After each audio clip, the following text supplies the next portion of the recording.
Hi everyone, स्वागत है आपका हमारे चैनल पर। अगर आप सीटेट क्लियर करना चाहते हैं तो ये PYQ को बिल्कुल भी इग्नोर मत करो।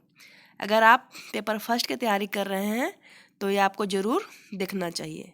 अगर आप पहली बार सीटेट दे रहे हो या आप रिपीटेड एस्पिरेंट हो तो ये 100% गारंटी है कि ये PYQ आपका कॉन्फिडेंस को बूस्ट कर देगा।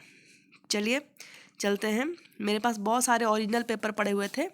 मैंने देखा बच्चों का एग्ज़ाम फरवरी में है तो क्यों ना उनकी थोड़ी हेल्प हो जाएगी। मैं सारे क्वेश्चन पेपर आपके लिए डाल रही हूँ। ये रियल क्वेश्चन पेपर है जो एग्ज़ाम में है, इधर उधर से लिए गए नहीं है। आप देखोगे तो समझ जाओगे। ये देखो, आपको तो अपना सिलेबस तो आपको पता ही होगा, मुझे बताने की तो ज़रूरत है नहीं। आपको 30-30 नंबर के सारे 5 सेक्शन के क्वेश्चन पूछे जाते हैं, 30-30 मार्क्स के। ठीक है, जिसमें आपका पेडागोगी हो गया, ठीक है, आपका मैथमेटिक्स हो गया, EVS का सेक्शन हो गया, 2 लैंग्वेज हो गया, एक हिंदी एंड एक इंग्लिश। ठीक है, तो ये सब में हम टाइम ख़राब ना करते हुए हम चलते हैं सीधे क्वेश्चन पे। मुझे पता है कि आपको अपना सिलेबस पता होगा, आप तैयारी भी कर चुके होंगे। ये टाइम अब आपका आ गया है PYQ लगाने का, क्योंकि फरवरी में आपका एग्ज़ाम होने वाला है। तो चलिए देखते हैं। देखिए, पहला क्वेश्चन आपके सामने आ गया है। दोनों क्वेश्चन है, लेकिन एग्जाम में बोला गया है कि अगर हिंदी के एग्जाम में क्वेश्चन में कुछ गलत है तो आप इंग्लिश वाले क्वेश्चन को सही मानेंगे। ठीक है, ऐसा आपको पहले ही बता दिया जाएगा, आपके क्वेश्चन में लिखा रहता है। तो चलिए, अगर कुछ कन्फ्यूजन होगा तो आप इंग्लिश वाले क्वेश्चन भी पढ़ लेंगे। मैं आपके लिए जल्दी जल्दी हिंदी का क्वेश्चन पढ़ देती हूँ। अभी थोड़ा सा मौसम ख़राब है, इसकी वजह से मेरी आवाज़ भी शायद आपको समझ आएगी या नहीं आएगी। चलिए, फिर भी मैं कोशिश करती हूँ ताकि आप बच्चों को हेल्प हो जाए। देखिए, इसमें पहला जो क्वेश्चन है आपका, निम्नलिखित प्रश्नों में से 1 से 30 तक के उत्तर देने के लिए सबसे सही उपयुक्त विकल्प चुनिए। अधिगम के लिए निम्न में से कौन सी धारणा उपयुक्त है। ठीक है, इसमें जो टिक लगा हुआ है, जो पहले से मार्क्स लगा हुआ, आप उस पर भरोसा ना करें। वो बच्चों ने लगाए हैं जिन्होंने पेपर क्लियर किया है। ठीक है, मैं आपको सही आंसर बताऊंगी, आप उसको साथ साथ करते चलें। तो देखिए, इसका आंसर है आपका सेकंड। इसका आंसर है सेकंड। ठीक है, योग्यता सुधार्य है। नेक्स्ट क्वेश्चन देखते हैं। निम्नलिखित में से कौन सी परिपाटी विद्यार्थियों में संकल्पनात्मक समझ में बढ़ोतरी करने में सहायक है। तो इसका आंसर है फर्स्ट, अन्वेषण एंड संवाद। अन्वेषण एंड संवाद। चलिए क्वेश्चन नंबर 3 पे चलते हैं। क्वेश्चन नंबर 3 देखिए, 3 क्या है हमारे सामने। बच्चों को सीखने में कठिनाई होती है। बच्चों को सीखने में जब कठिनाई होती है तो इसका आंसर है आपका सेकंड, सूचना अलग अलग टुकड़ों में प्रस्तुत की जाए। ठीक है, क्वेश्चन नंबर 4 देखते हैं। अधिगम की सर्वोत्तम अवस्था कौन सी है। तो इसका आंसर है आपका फोर्थ, संतुलित उत्तेजना, कोई भय नहीं। ठीक है, ये सब आप कर चुके होंगे। बस PYQ लगाइए और अपने कॉन्फिडेंस को बूस्ट करिए। ठीक है, मैं यहाँ पर कोई एक्सप्लेनेशन नहीं करने वाली हूँ, मैं बस आपको PYQ दे रही हूँ ताकि आप देख लो कि एग्जाम में कैसे क्वेश्चन बनते हैं। चलिए क्वेश्चन नंबर 5 देखते हैं। अधिगम का संचरात्मक विचार का सुझाव देता है कि ज्ञान की संरचना में। तो इसका आंसर है, क्वेश्चन नंबर 5 का आंसर है 4, बच्चे शक्तिमय भूमिका निभाते हैं। ठीक है, अगर आपको हिंदी में कोई दिक्कत हो तो आप इंग्लिश वाले क्वेश्चन को भी देख सकते हैं। ठीक है, चलिए क्वेश्चन नंबर 6 देखते हैं। देखिए, क्वेश्चन नंबर 6 हमारे सामने आ गए हैं।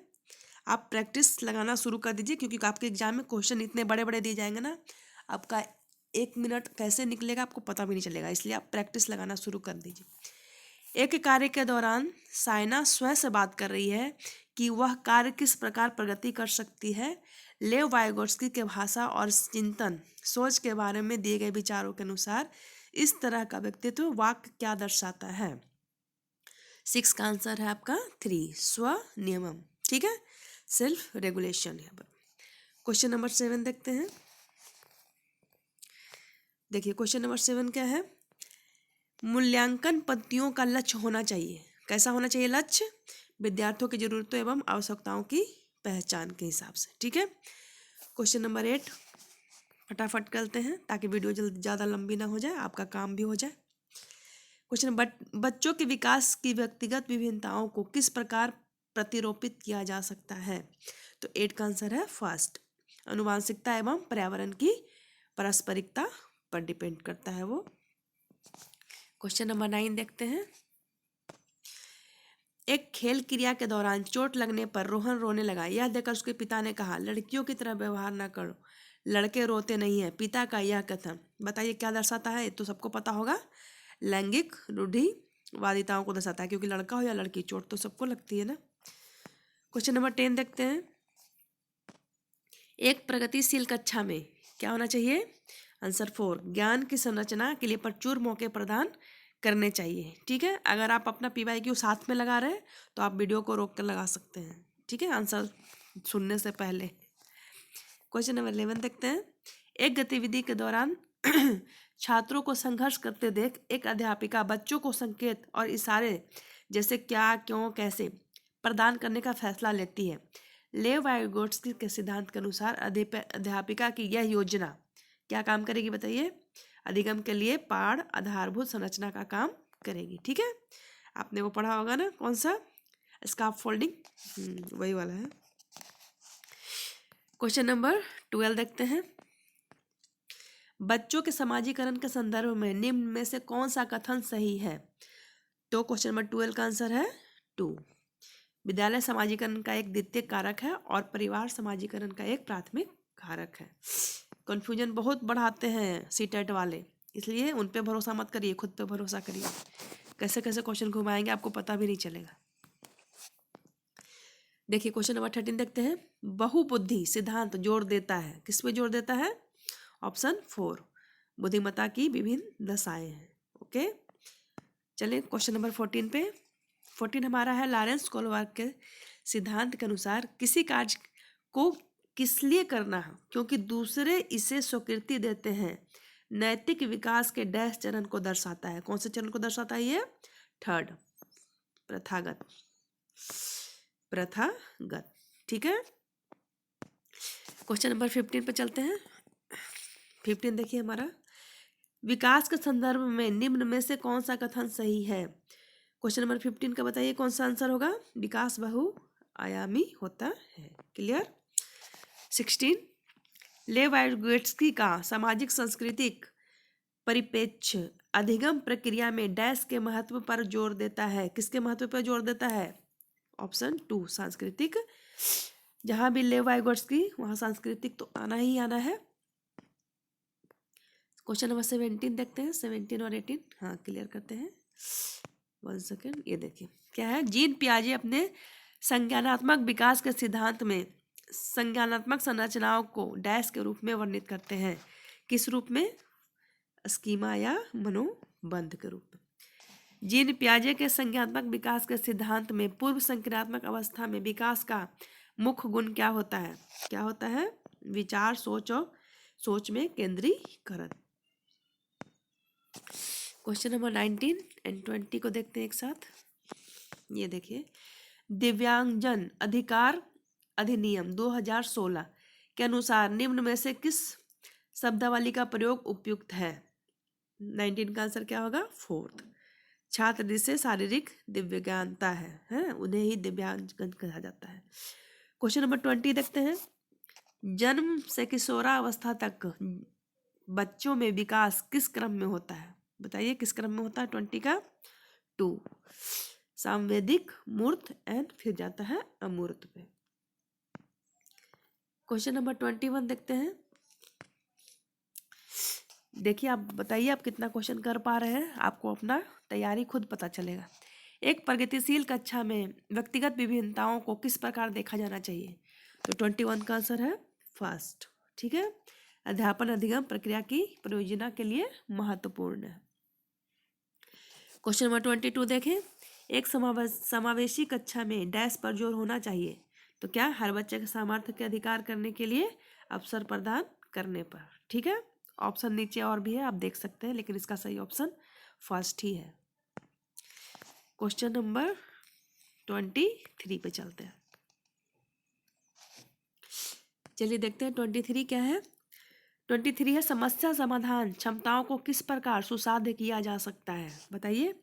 23 का आंसर होगा 4, समरूपों के इस्तेमाल को बढ़ावा देकर।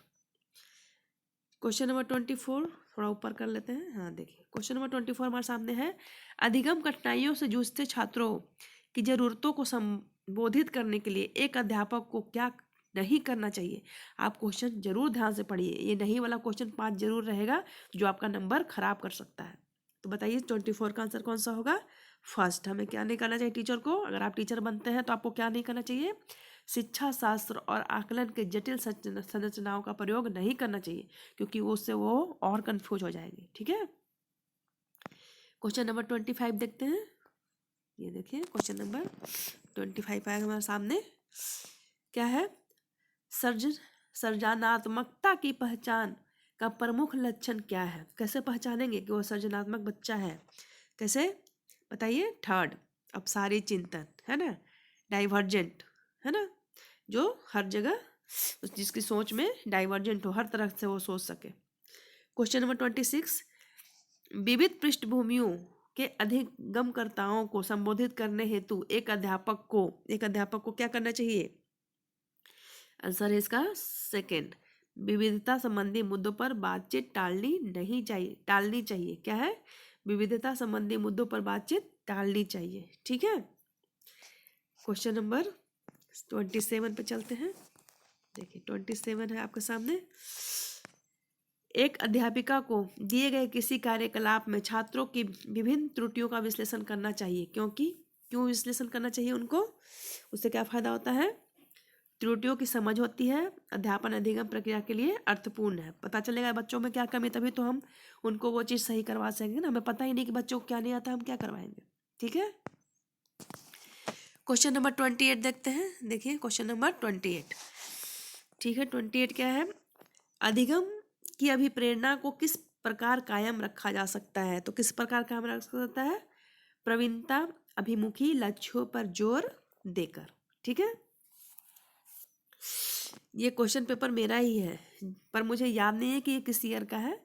मैंने 2011 में बीएड कंप्लीट किया था, शायद मैंने 16 का पेपर है ये। ठीक है, आप कोई नहीं, आप करके देख लो, अगर आप कर पा रहे हो तो ये आपके लिए हेल्पफुल होगी। मेरे पास पड़ी थी इसलिए मैंने डाल दी ताकि बच्चों को हेल्प हो जाए। ठीक है, चलिए क्वेश्चन नंबर 28 कर लिया हमने। 29 पे चलते हैं। देखिए क्वेश्चन नंबर 29 है शर्मिंदगी। देखिए अगर कोई बच्चा शर्मा रहा है, नहीं पढ़ रहा है, तो उसको क्या नुकसान होगा, बताइए उसका आंसर क्या होगा। शर्मिंदगी से क्या प्रॉब्लम हो सकती है, इसका आंसर होगा थर्ड। अगर वो पूछेगा नहीं तो पढ़ेगा नहीं तो वो पीछे रह जाएगा। संज्ञान पे क्या पड़ेगा, नकारात्मक प्रभाव पड़ सकता है। ठीक है, क्वेश्चन नंबर 30 देखें।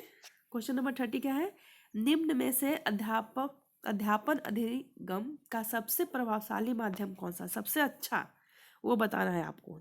ये चारों ऑप्शन में से सबसे अच्छा कौन सा है, संकल्पनाओं के बीच संबंध खोजना। कोई भी चीज़ को जब हम को रिलेट करके पढ़ाते हैं तो वो चीज़ें ज़्यादा समझ में आती है और ज़्यादा प्रभावफुल होती है। हो गया हमारा 30 क्वेश्चन हो गया, ये पेडागोगी का क्वेश्चन क्लियर हो गया। ठीक है, अब हमारा मैथमेटिक्स का 30 क्वेश्चन आने वाला हमारे सामने। चलिए ये भी देख लेते हैं। आपको पता है ना मैथ में भी पेडागोगी होती है, कुछ क्वेश्चन 5 क्वेश्चन उससे भी बनते हैं। चलिए देखते हैं। 31, निम्नलिखित प्रश्नों के उत्तर देने के लिए सबसे सही जो विकल्प आप होती है तो सबको पता है। क्वेश्चन 31 पढ़ते हैं। निम्नलिखित क्रियाकलापों में से किसके विद्यार्थियों में त्रिविमय विवेचन विकसित होने की सर्वाधिक संभावना है। बताइए हम क्या करवाएंगे बच्चों में कि वो सबसे ज़्यादा प्रभावशाली होंगे, वो अच्छा कर पाएंगे। तो 31 का आंसर कौन सा होगा, 4। हम बच्चों को कराते हैं शेप, याद आ रहा, जब हम पढ़ाते हैं तो शेप भी पढ़ाते हैं ना। चौपड़ आकृतियों की पहचान, है ना, ट्रेसलिंग फिगर दिखाएंगे, उसको पहले वहां से स्टार्ट करेंगे। ठीक है, क्वेश्चन नंबर 32 क्या है, बच्चों को भिन्न की संकल्पना पढ़ाने के लिए निम्नलिखित में से क्या अत्यंत उपयुक्त है। हमें उन्हें फ्रैक्शन पढ़ाना है, क्या पढ़ाना है, भिन्न, है ना, कंसेप्ट ऑफ फ्रैक्शन। तो फ्रैक्शन पढ़ाने के लिए आप सबसे पहले उनको क्या दीजिएगा, बताइए। 32 का आंसर क्या होगा, फर्स्ट क्रीनेजर छड़े देंगे हम, मुझे क्या देंगे, क्रीजिनेयर छड़े। ठीक है, देखिए मैंने भी एग्जाम में एक क्वेश्चन गलत कर दिया था, चलिए कोई नहीं, लेकिन इसका सही ऑप्शन फर्स्ट है। चलते हैं क्वेश्चन नंबर 33 पे। ये पेडागोगी होता ही ऐसा, इतना कंफ्यूज करता है ना बच्चे, एग्जाम में और ज़्यादा कंफ्यूज होते हैं। गणित की प्रकृति के विषय में निम्नलिखित में से कौन सा कथन सत्य नहीं है। सत्य नहीं है। देखिए ये नहीं जब रहता है ना तो पहले ही उसको गोल घेर लीजिए एग्जाम में, क्योंकि यही आपको गलत करवा सकता है क्वेश्चन। तो 33 का आंसर है 4। प्राथमिक स्तर पर गणित प्रत्यक्ष है और कल्पना की आवश्यकता नहीं है। ऐसा होता है क्या? बिना कल्पना के तो गणित हो ही नहीं सकता है। जैसे ही हम कहते हैं मान लो x, वैसे ही हमारी कल्पना शुरू हो जाती है। चलिए देखिए आपके एग्जाम में ये रफ के लिए भी पेपर अगर आप पहली बार दे रहे हैं तो घबराने की जरूरत नहीं है। आपको सम्स करने के लिए देखिए ये सारे स्पेस खाली होते हैं और बहुत सफिशियंट होते हैं, आप अच्छे से कर पाएंगे। ठीक है, आपको बार बार पीछे आगे करने की जरूरत नहीं है, पेज पलटने की जरूरत नहीं पड़ेगी। क्वेश्चन नंबर 34 देखिए, अभी तक आपका पेडागोगी ही चल रहा है शायद। हाँ देखिए, शुद्ध कथन को पहचानिए, है ना। क्या है कथन हमारा, देखते हैं। किस आकृति का आकार उसके परिमाप का निर्धारण करता है। इसमें 4 ऑप्शन है, उसमें से सबसे सही कौन है आप रीड करोगे। इसका सही ऑप्शन मैं बताती हूँ, फर्स्ट ही है। सही ऑप्शन कौन है, फर्स्ट। क्वेश्चन नंबर 35 देखते हैं क्या है। निम्नलिखित कथनों में से किसमें संख्या 3 का प्रयोग क्रम सूचक भाव से हुआ है। ठीक है, तो इसका आंसर सेकेंड है। 34 का आंसर क्या होगा, 35 का आंसर सेकेंड होगा। मैं इस इमारत में 3री मंजिल पर रहता हूँ, इसमें उसका प्रयोग क्या हुआ है, क्रम सूचक के रूप में हुआ है। ठीक है, लेकिन देखिए 3 तो सब में आया हुआ है, लेकिन आपको समझना पड़ेगा एग्जाम में कि सबसे करेक्ट ऑप्शन कौन सा है। 36 देखिए, क्वेश्चन नंबर 36 क्या है। प्राथमिक स्तर पर त्रिभुजों की अवधारणा का परिचय देने के संबंध में शुद्ध कथन को पहचानिए। तो 36 का आंसर है फर्स्ट। बच्चों को सक्षम सभी प्रकार के त्रिभुज व अन्य आकृतियां भी प्रस्तुत करानी चाहिए। आज मैं अपनी आवाज़ खुद ही नहीं पहचान पा रही हूँ, मेरे जुकाम की वजह से ना मेरी आवाज़ ही नहीं निकल रही है। चलिए, लेकिन फिर भी आप अपना पढ़ के और अपना ऑप्शन देख के आप अपने को काबिल बनाइए और 1 अटेम्प्ट में ही पेपर फर्स्ट को क्लियर करिए। मेरे पास पेपर सेकंड के भी है, जब ये पेपर फर्स्ट के क्लियर हो जाएगा ना, पेपर सेकंड के भी डाल दूंगी आपके लिए। ठीक है, चलिए क्वेश्चन नंबर 37 देखते हैं। गणितीय पाठ्यक्रम के संबंध में शुद्ध कथन को पहचानिए। 37 का आंसर क्या है, 37 का आंसर है 2। ठीक है, बीजगणितीय विचारों की नींव प्राथमिक स्तर पर डाली जा सकती है। क्वेश्चन नंबर 38 देखिए, आप कहोगे कि मैम आप एक्सप्लेन क्यों नहीं कर रहे हो। मैं एक्सप्लेन इसलिए नहीं कर रही हूँ ना, क्योंकि मेरा इस समय जो वीडियो है वो बेसिक ग्रामर पे आ रहा है। अगर आपको लैंग्वेज में कोई दिक्कत है तो आप मेरे बेसिक ग्रामर और डेली बूस्टर सीरीज के साथ जुड़ सकते हैं। ये तो मेरे दिमाग में अभी अचानक से आया कि मेरे पास सीटेट का पेपर पड़ा है तो बच्चों को काम आ जाएंगे, मैं बस इसलिए पेपर डाल रही हूँ आंसर के साथ। ठीक है, ताकि आप अपने आप को प्रिपेयर कर सको, जबकि मेरा वीडियो ग्रामर पर बेस्ड है। ठीक है, अगर आपको कोई प्रॉब्लम है तो आप उसको ज़रूर देखिएगा, कमेंट में मैं उसका लिंक भी ऐड कर दूंगी। देखिए क्वेश्चन नंबर 38 है। 5 क्रमागत संख्याओं का योग 20 है, तो प्रथम 3 क्रमागत संख्याओं का योग क्या होगा। ठीक है, ये क्वेश्चन तो बहुत इजी होता है फर्स्ट पेपर में मैथ्स का, बहुत, मेरे तो शायद ही 1-2 गलत गए होंगे, क्वेश्चन सब सही होता है, बस थोड़ा सा आपको प्रैक्टिस करने की जरूरत है। तो देखिए 38 का क्वेश्चन का इसका आंसर होगा 3, 9 होगा इसका आंसर। क्वेश्चन नंबर 39 देखिए, 39 क्या है। एक विभाजन के प्रश्न में भाजक भागफल का 5 गुना है, शेषफल का 2 गुना है।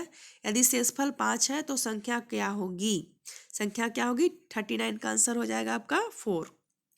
ठीक है, मैं इंग्लिश का क्वेश्चन भी आपको दिखा देती हूँ, ये देखो। ठीक है, कोई दिक्कत तो नहीं है। चलिए question number next, question number 40 पे चलते हैं। ये रहा आपका क्वेश्चन नंबर 40। ठीक है, चलिए देखिए, ये आपका फ्रैक्शन से क्वेश्चन है। निम्नलिखित भिन्नों में से सबसे बड़ी और दूसरी, सबसे बड़ी और आपको ना क्या दिखाना है, डिसेंडिंग ऑर्डर दिखाना है, number first and number second वाली। तो इसका आप सॉल्व करोगे, ये वाला क्वेश्चन है आपका, इसका आंसर है आपका सेकेंड। क्लियर। क्वेश्चन नंबर 41 पे चलते हैं। ये देखो क्वेश्चन नंबर 41 क्या कहता है आपका, ये देख लीजिए। एक वर्ग के रूप में तार 144 सेंटीमीटर स्क्वायर का क्षेत्रफल घेरती है। यदि इसी तार को एक आयत के रूप में मोड़ दिया जाए, ठीक है ना, पता चल रहा है ना किससे क्वेश्चन है आपका, वॉल्यूम से है, घन आप बोलते हैं इसको। मोड़ दिया जाए जिसकी लंबाई 16 सेंटीमीटर है तो क्षेत्रफल कितना घेरा जाएगा। तो इसका आंसर होगा 128 सेंटीमीटर स्क्वायर। मैं समझती हूँ कि अब तक आपने सारे क्लियर सारे फॉर्मूला कर चुके होंगे, बस आप प्रैक्टिस में लगे होंगे और ये आपको उसमें हेल्प करेगी। क्वेश्चन नंबर 42 क्या है? 1 सेंटीमीटर मल्टीप्लाई 1 सेंटीमीटर वाले 48 वर्गों को कुल कितने प्रकार से व्यवस्थित किया जा सकता है? एक एक सेंटीमीटर के 48 क्या बोलते हैं उसको, स्क्वायर है, उसको आपको सजाना है कि उसका परिणामिक क्षेत्रफल, उसका क्षेत्रफल कितना निकल के आना चाहिए, 48 सेंटीमीटर स्क्वायर, ठीक है ना। तो उसको कितने तरीके से सजाया जा सकता है? 42 का आंसर क्या होगा? 42 का आंसर होगा 2, 6 तरीके से। क्या होगा इसका आंसर? इसका आंसर सेकेंड है, ठीक है, क्लियर। चलते हैं नेक्स्ट क्वेश्चन पे। 43 देख लेते हैं। देखिए 43 है, विद्यालय की सभा में एक कक्षा के विद्यार्थी पंक्ति में खड़े हैं, दोनों सिरों से रूही का स्थान, एक क्वेश्चन एक बनेगा ही बनेगा, ये क्वेश्चन आप कर लीजिएगा, ये क्वेश्चन हमेशा पूछा जाता है कि अगर आगे से गिनते हैं तो इतने नंबर पे, पीछे से इतने नंबर पे, तो टोटल कितने बच्चे हैं, ये आता ही आता है। दोनों सिरों को रूही का 19वां स्थान है। अब दोनों साइड से गिन रहे हैं बच्चे को, तो 19 के प्लेस पे ही आ रही है, तो उस कक्षा में कुल कितने छात्र प्रेजेंट हैं?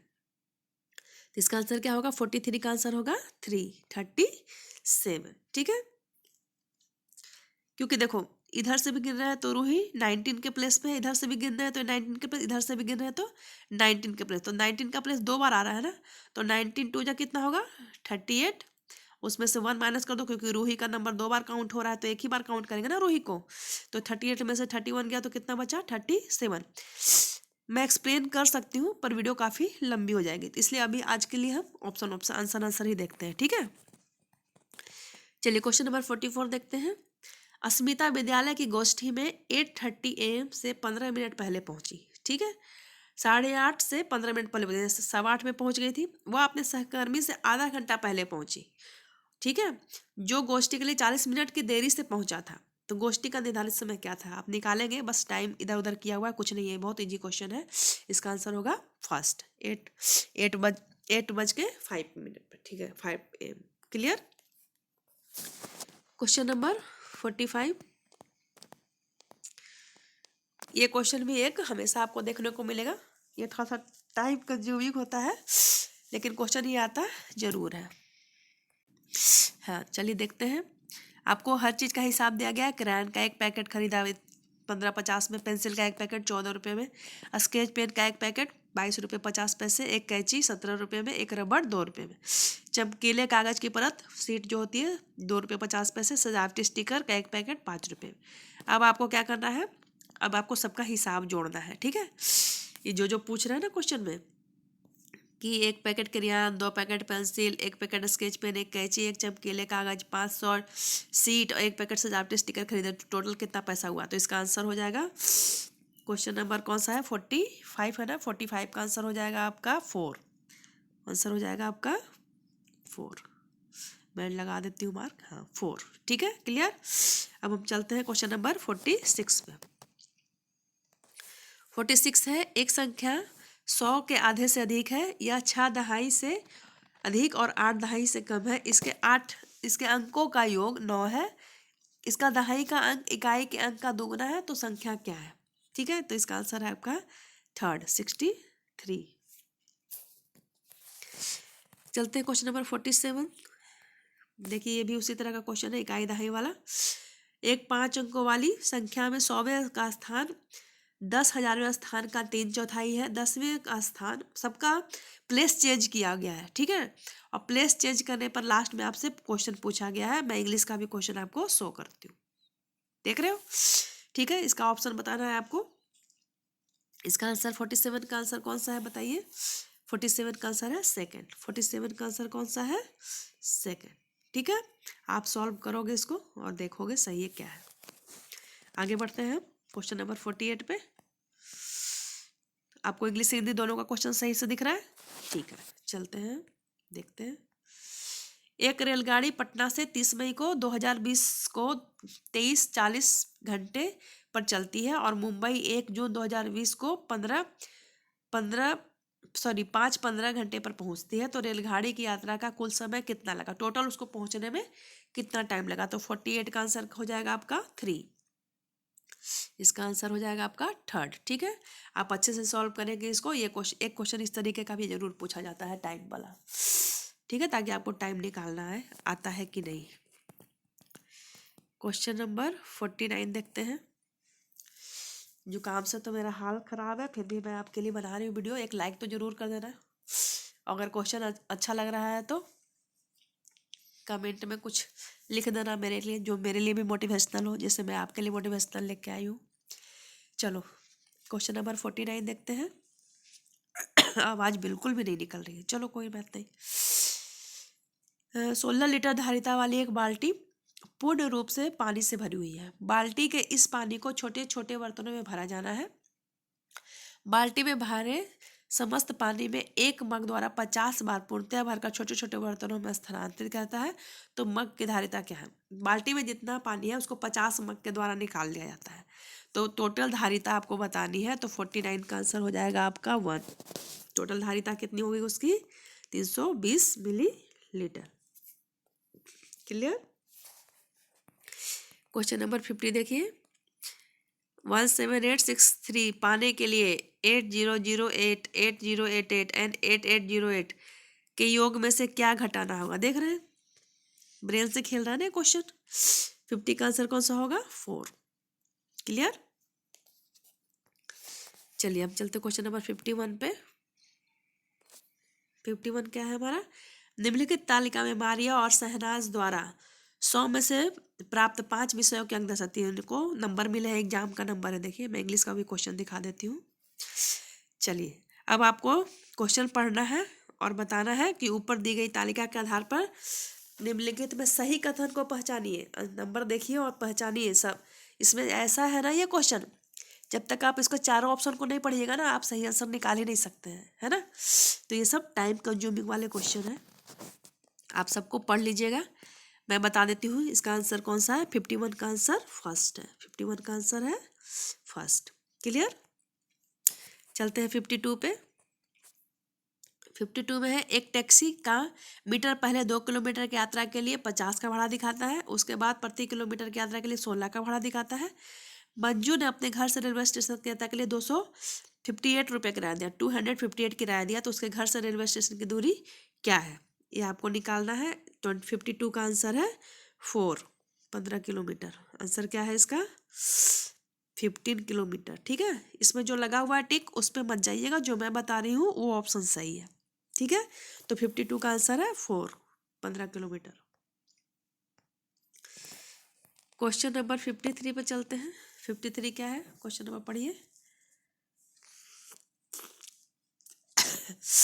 गणित की कक्ष में अध्यापक के ने निम्नलिखित कुछ प्रश्न प्रस्तुत किए हैं। ठीक है, देखते हैं क्या प्रश्न प्रस्तुत किए हैं। अब आपको चारों ऑप्शन पढ़ने हैं। एक आयत का क्षेत्रफल है जिसकी भुजा 5 और परिमाप 30 सेंटीमीटर है। उन समुच्चयों का ज्ञात कीजिए जिनका माध्यम 4 है। 0 से 8 सभी अन्य अभाज्य संख्याओं की सूची बनाइए। इस तरीके का क्वेश्चन दिया हुआ है, उन्होंने दिया है। तो आपको बताना है, अब बताइए कि कौन सा आपका, आपने पूरा ओपन क्वेश्चन है, ओपन और क्लोज। अब बताइए कौन सा ओपन है कौन सा क्लोज है। तो बताइए इसका आंसर। 53 का आंसर मैं बताती हूँ आपको। इसका आंसर है फर्स्ट। इसका आंसर है फर्स्ट। ए और सी बंद सिरे वाले क्वेश्चन है ना, close ended. And B and D मुक्त सिरे वाले हैं, ओपन इंडेड है। आप उसमें ओपन इंडेड क्लोज इंडेड तो अब तक आप पढ़ ही चुके होंगे। जिसका आंसर लिमिटेड होता है वो क्लोज होते हैं, जिसका आंसर आप खुद से बहुत सारे बना के लिख सकते हैं वो ओपन एंडेड होते हैं। क्वेश्चन नंबर 54 देखते हैं।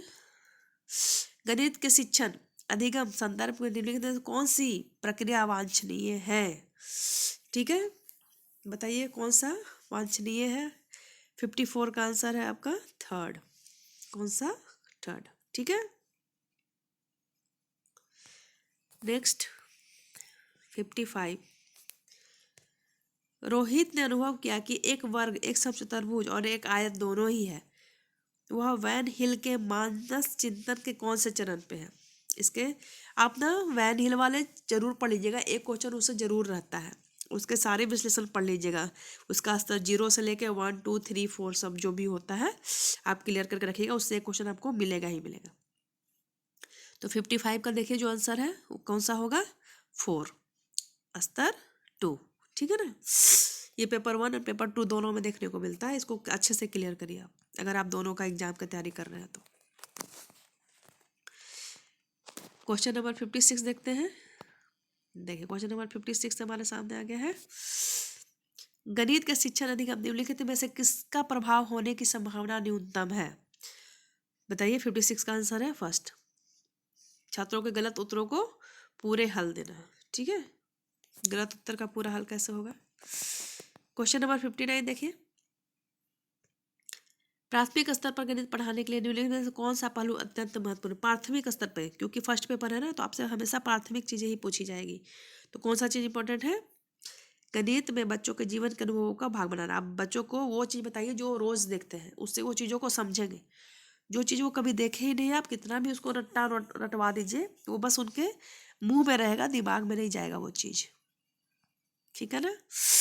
क्वेश्चन नंबर 60 देखते हैं, हमारा मैथ का ये लास्ट क्वेश्चन है। प्राथमिक स्तर पर संख्याओं को पढ़ाने के लिए निम्नलिखित में से कौन सा कथन सत्य है, तो बताइए 60 का कौन सा होगा आंसर। 60 का आंसर हो जाएगा 4, इसका आंसर नीचे होगा, ये तो आपको पढ़ना है, इसका आंसर होगा 4। ठीक है, ए और डी। ठीक है, चलिए मैथ का भी पोर्शन आपका खत्म हो गया। अब आपका आता है इन्वायरमेंटल स्टडी, पर्यावरण अध्ययन, पार्ट 3 के अंतर्गत। इसको भी हम देख लेते हैं फटाफट। ये देखिए दोनों क्वेश्चन आपके सामने, एक साइड इंग्लिश होता है, पेपर आपका सेम इसी तरह आएगा, 1 side English one side Hindi. ठीक है, आपको जो पोर्शन अच्छा लगे, चाहे जिसमें आप कंफर्टेबल हो उसमें आप ऑप्शन लगा सकते हैं, ऑप्शन वगैरह सब सेम होता है। चलिए क्वेश्चन नंबर 61 देखते हैं। अपनी कक्षा में 50 से अधिक छात्रों के साथ वाणी ने उन्हें ऐसी गतिविधि पढ़ाने गतिविधि में जोड़ना चाहती है जिसे सीखने को बढ़ाने के लिए अधिकतम संख्या में इंद्रियां शामिल हो। ठीक है ना, सेंस ऑर्गन के बारे में बात हो रही है। निम्नलिखित में से कौन सा क्रियाकलाप उपरोक्त में ठीक रहेगा, तो 61 का आंसर है फर्स्ट, नजदीक के स्थान के लिए क्षेत्र भ्रमण का आयोजन करना। ठीक है, वहां बच्चे जाएंगे तो क्या करेंगे, देखेंगे भी, है ना, उस महसूस करेंगे, सुनेंगे, उनकी सारी ज्ञान इंद्रियां क्या हो जाएगी, उसमें सक्रिय हो जाती है। 62 देखिए, इकरा अपने शिक्षार्थियों को ईवीएस के समाचार पत्रों के और पत्रिकाओं को पढ़ने के लिए क्यों प्रोत्साहित करती है, क्यों बोलेगी, क्यों पढ़ने के लिए बोलेगी बच्चों को। 63 का आंसर हो जाएगा थर्ड, ये शिक्षार्थियों को अपने संसार से जुड़े रहने में सहायता करता है। 63 देखें, पर्यावरण अध्ययन के प्रश्न करने के लिए युक्ति, ये देखिए इंग्लिश का भी क्वेश्चन दिख रहा है ना, चलिए ठीक है। पर्यावरण अध्ययन के प्रश्न को एक युक्ति के रूप में उपयोग किया जाता है। 63 का आंसर हो जाएगा फर्स्ट, कक्षा कक्ष में जिज्ञासा को बढ़ाने के लिए। युक्ति मतलब पहेली, है ना। देखिए क्वेश्चन कितना लंबा है, आपका पढ़ने में कितना टाइम जाने वाला, और समझने में तो पता नहीं कितना टाइम जाएगा। देखिए 64, आपका घर X पर स्थित है तथा आपका विद्यालय Y पर स्थित है।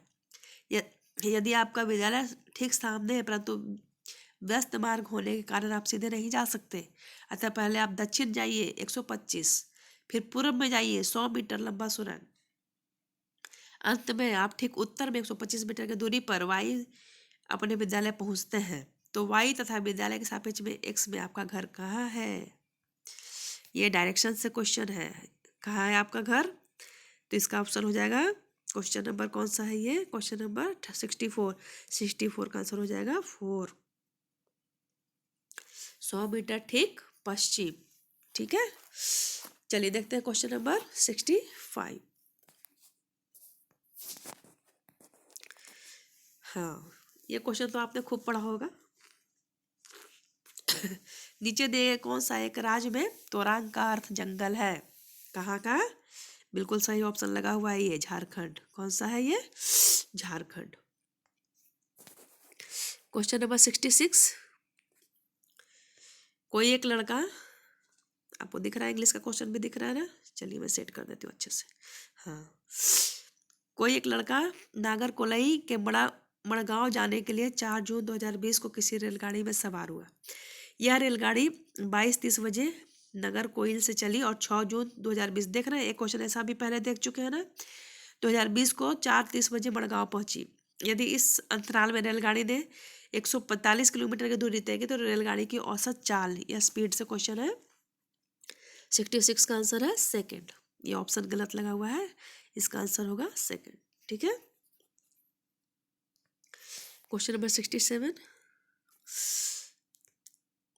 मधुमक्खी है ना, देखिए इसमें दही भी लगा हुआ है, ध्यान से देखिए क्वेश्चन। नीचे दिया गया कौन सा कथन मधुमक्खियों और छत्तकों के विषय में सही नहीं है, सही नहीं है जो बताना है, तो इसका आंसर हो जाएगा 67 का थर्ड। नेक्स्ट चले 68। मैं जितना ज़्यादा बोल रही हूँ मेरे आवाज़ उतनी ज़्यादा बैठते जा रही है। चलिए कोई बात नहीं, कुछ क्वेश्चन और रहते हैं, लैंग्वेज के क्वेश्चन मैं दूसरे वीडियो में बना दूंगी आपके लिए। आज हम मिर्ची के बिना भोजन की कल्पना भी नहीं कर सकते। इसे व्यापारी हमारे देश में किस देश से लाए थे बताइए आप। एक क्वेश्चन ना आपका इस तरीके का भी बनता है ईवीएस में, आपका मिर्ची, गोभी, मटर, आलू सब कहाँ से आया है आपको सब याद करना है। एक क्वेश्चन इससे बनाया जाएगा, तो बताइए मिर्ची कहाँ से आया है, तो बिल्कुल सही ऑप्शन लगा हुआ है, दक्षिण अमेरिका से मिर्ची को लाया गया है। चलिए चलते हैं क्वेश्चन नंबर 69 पे। पौधों के लिए किए जाने वाले नीचे दिए गए कार्यों पर विचार करिए। ठीक है, सहारा देना, ह्यूमस देना, भोजन संचित करना, भंडारण, पानी और खिपार में पढ़ ली चारों ऑप्शन। इसमें से जड़ों का जो काम है वो बताना है आपको, तो 69 का ऑप्शन है ए। ठीक है, ACND। 70 देखते हैं, देखिए 70 है, निम्नलिखित में कौन सा एक भारत का संघ शासित प्रदेश नहीं है, नहीं बताना है। 70 का कौन सा होगा आंसर, 4, मणिपुर का शासित प्रदेश नहीं है। क्वेश्चन नंबर 71 में देख लेते हैं, निम्नलिखित में कौन से कच्चे तेल पेट्रोलियम के उत्पादक हैं, यहाँ पर उत्पादक है बताना है, तो कौन है, गुजरात है, तमिलनाडु। 72 देख लेते हैं, हमारे देश का संविधान निम्नलिखित में से किसके नेतृत्व में बनाया गया था, किसके नेतृत्व में बनाया गया था हमारा संविधान। 72 का बताइए, तो सबको पता है, डॉक्टर बाबा भीमराव अंबेडकर। 73, पोचमपल्ली भारत के दक्षिण राज्य का एक कस्बा है जो सुंदरता और डिजाइन में गड़ी चमकदार रंगों के पोचमपल्ली साड़ी, आप केरला के तरफ के बारे में बहुत कुछ पढ़े होंगे, ठीक है ना, आपके साउथ से भी बहुत क्वेश्चन बनते हैं जिसमें पोचमपल्ली ही कहते हैं। आपके एनसीईआरटी के बुक में सब कुछ है, अगर आपने एनसीईआरटी के बुक पढ़ लिया ना तो आपका ईवीएस का एक भी क्वेश्चन गलत नहीं होने वाला है। तो चलिए देखते हैं 73 का कौन सा होगा आंसर। 73 का आंसर होगा आपका 4। क्लियर, चलते हैं क्वेश्चन नंबर 74 पे।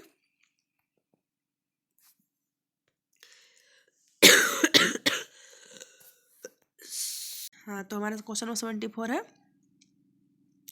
निम्नलिखित में से खाद्य पदार्थों के उस समूह को चुनिए जिसके प्रत्येक सदस्य में लौह तत्व प्रचुर मात्रा में होती है, तो किसमें होती है, ऑप्शन बिल्कुल सही लगा हुआ है, आंवला, गुड़ और पालक। क्वेश्चन नंबर 75 देखते हैं, निम्नलिखित में से पक्षियों का वह समूह चुनिए जिसमें प्रत्येक सदस्य हमारी तुलना में 4 गुनी अधिक दूरी तक वस्तुओं को देख सकता है, तो ये भी ऑप्शन बिल्कुल सही लगा हुआ है, बाज, चील और गिद्ध। 76 है, नीचे दिए गए एक राज्य के ग्रामीण लोग अपने ढालू छत वाले लकड़ी के मकान मजबूत बांस के खंभों से, ये तो आपको जैसे ही खंभों पे है वैसे ही असम होगा क्योंकि वहाँ बारिश बहुत ज़्यादा होती है, तो ये तो मुझे बताने की ज़रूरत ही नहीं है। क्वेश्चन नंबर 77 देखिए, भारत के मानचित्र में दिल्ली की स्थिति के सापेक्ष गांधीनगर और पटना बिहार की राजधानी की दिशाएं बताना आपको, डायरेक्शन से क्वेश्चन है। 77 का आंसर है फर्स्ट। क्लियर। 78 देखिए, निम्नलिखित में से किसने मटर के पौधों के साथ प्रयोग किए हैं और यह पाया कि मटर में के पौधों में कुछ ऐसे लक्षण होते हैं जो जोड़ियों में पाए जाते हैं, जैसे चिकने या खुरदरे, लंबे या बौने, पीले या हरे। तो जैसे ही मटर का नाम आता है आपका वहाँ पर आंसर होना चाहिए ग्रागर जोहन मेंडल ने किया था ये प्रयोग। 79 है, निम्नलिखित में से कौन सा एनसीएफ 2005 के अनुसार ईवीएस पाठ्यक्रम में सुझाए गए 6 विषयों में से एक है? बताइए। इसका ऑप्शन 79 का ऑप्शन कौन सा हो जाएगा? 79 फटाफट, चलिए मैं ही बता देती हूँ, आप नहीं बता पा रहे तो 4 चीजें जो हम बनाते हैं और करते हैं। चलिए नेक्स्ट है क्वेश्चन नंबर 80। उपाख्यान अभिलेखों में क्या दर्ज नहीं करना चाहिए? तो आप ऑप्शन पढ़ लीजिए। 80 का आंसर है आपका सेकंड, ए एंड बी। हमें ए और बी को दर्ज नहीं करना चाहिए। ऐसे मैं क्वेश्चन पढ़ भी देती, पर आज मेरी आवाज़ ही ऐसी हो रखी है, आवाज़ ही नहीं निकल रही है। चलो कोई बात नहीं। क्वेश्चन नंबर 81 देखिए, आप एक एकीकृत ईवीएस कक्षा के लिए कैसे योजना बनाएंगे? तो 81 का आंसर है 2। एक पाठ में 2 या अधिक विषयों को मिलाएंगे। ठीक है। क्वेश्चन नंबर 82 देखते हैं। पुनीत अपनी कक्षा में 5 के शिक्षार्थियों को मानव शरीर की एक रूपरेखा दी गई है। उन्हें भोजन के विषय में पढ़ाने के लिए पाचन तंत्र को बनाने के लिए कहा है। तो पुनीत क्या चाहता है? बताइए, पुनीत क्या चाहते हैं? पुनीत चाहते हैं पाचन से संबंधित शिक्षार्थियों को विचारों को प्रदान करना, ताकि वो सोचने समझने पे मजबूर हो जाए कि आखिर पाचन तंत्र होता क्या है। 83, निम्नलिखित में से क्या रचनात्मक आकलन संबंध में सही नहीं है? देखिए, ये क्वेश्चन नहीं वाला आपको हर जगह देखने को मिलेगा। क्या नहीं है 83 का? बताइए। ऑप्शन 2। ठीक है। 84 देखते हैं फटाफट। स्मिता अपने शिक्षार्थियों को कार्य से संबंधित लैंगिक विषमता और रूढ़िवादी छवियों के प्रति संवेदनशील करना चाहती है। स्मिता को निम्नलिखित में से अपनी कक्षा में क्या करना चाहिए? तो 84 का आंसर हो जाएगा फर्स्ट। क्या हो जाएगा आंसर इसकी? फर्स्ट। क्वेश्चन नंबर 85 देखते हैं। कक्षा 5 के समय आमतौर पर अपना दिया हुआ कक्षा कार्य नहीं करते हैं, तो मुद्दों को हल करने के लिए सबसे अच्छा उपाय क्या हो सकता है? क्या हो सकता है? उनकी कठिनाई को पता लगाइए और पता करिए क्यों नहीं कर पा रहे हैं। 86, आपको इंग्लिश के भी क्वेश्चन दिख रहे हैं ना? हाँ। मुस्कान ने परिवहन में डीजल वाहनों का उपयोग निषेध होना चाहिए विषय पर एक वाद विवाद का आयोजन किया। मुस्कान के द्वारा इस विषय पर कक्षा में वाद विवाद के आयोजन पर क्या उद्देश्य है? तो 86 का आंसर है फर्स्ट। 87, ईवीएस के मानचित्रण कौशल क्या होगा? स्थानों के सापेक्ष स्थिति को समझ को विकसित करना। ठीक है। 88 का देखते हैं। 88 का क्वेश्चन है, ईवीएस की एक एकीकृत प्रकृति सहायक है। तो 88 का आंसर हो जाएगा थर्ड। ठीक है। आप पढ़ लीजिएगा, पढ़ के क्वेश्चन को समझ लीजिए अच्छे से। क्वेश्चन 1 सेकेंड, हम थे क्वेश्चन नंबर 88 कर लिए थे ना। जल्दी के काम खराब होता है कि नहीं? चलिए, हाँ ये रहा हमारा क्वेश्चन 88। क्वेश्चन आपको दिखा दूं, दोनों दिख रहा है इंग्लिश हिंदी। ठीक है। निम्नलिखित में से क्या ईवीएस के आकलन का एक व्यापक संकेतक नहीं है? तो 89 का आंसर हो जाएगा फर्स्ट, अवधारणा मानचित्रण। क्वेश्चन नंबर 19 देखते हैं।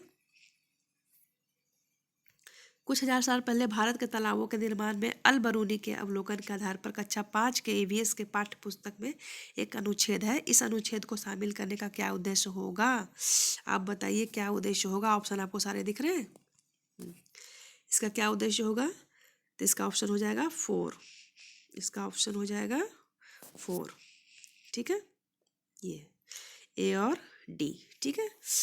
तो देखिए, आज हमने पेडागोगी के और मैथ्स के और हमारे ईवीएस सेक्शन के क्वेश्चन को कवर किया है। लैंग्वेज के जो भी क्वेश्चन बनते हैं, लैंग्वेज 1 एंड लैंग्वेज 2, उसको मैं नेक्स्ट वीडियो में कवर करूँगी। ठीक है। आज मेरी थोड़ी आवाज़ भी ठीक नहीं है और वीडियो लंबी भी हो जा रही है। तो चलिए, अब हम फिर मिलेंगे नेक्स्ट वीडियो में, लैंग्वेज के क्वेश्चन देखेंगे। अगर आप इंग्लिश लैंग्वेज के क्वेश्चन अगर करना चाहते हैं तो मेरे ग्रामर बूस्टर सीरीज के साथ जुड़ सकते हैं। कमेंट में मैं लिंक डाल दूंगी। अगर वीडियो आपको अगर अच्छी लगी है और हेल्पफुल लगी है तो आप सब्सक्राइब करना बिल्कुल भी ना करें और अपने दोस्तों को भी शेयर करें, ताकि उनको भी थोड़ी हेल्प हो जाएगी। न्यू ईयर में मन अच्छा रखें, शेयर करने से कुछ भी नहीं होता, आपकी तैयारी में कोई कमी नहीं आएगी। तो ठीक है बच्चे, आप लोग तैयारी करिए, मैं मिलती हूँ नेक्स्ट वीडियो में, तब तक मेरी तबीयत भी थोड़ी सही हो जाएगी। बाय।